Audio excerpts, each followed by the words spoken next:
Wala pa, medyo fresh pa to eh. Honestly, nalaman ko lang, hindi ko tinignan yung telepono ko for the last siguro 3 or 4 hours, no? Tapos nakita ko na lang mga 9:45 yung resulta, marami na nag-congratulate. So medyo fresh pa to, wala pa kami masyadong plano. But definitely, ang plano namin, magpasalamat sa lahat ng mga taong tumulong at lahat ng mga grupong tumulong.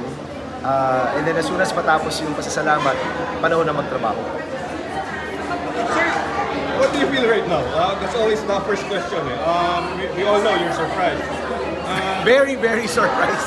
Siyempre masaya. But sobrang unexpected ito. Kahit yung team ko, unexpected sa kanila na ganito kataas.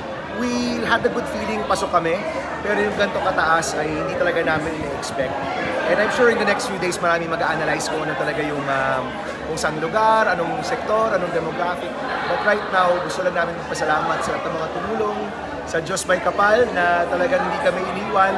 At talagang just super thanks lang talaga. Be very thankful with everything right now. And then last from my end, Senator, in addition to what she asked, aside from the endorsement, aside from the youth support, do you think what are the other game changers? Hindi pa namin talaga masabi, pero in the last few days, of course, Iglesia, JIL, MILF, MNLF, big groups na solid voters yon. Malaking bagay yon.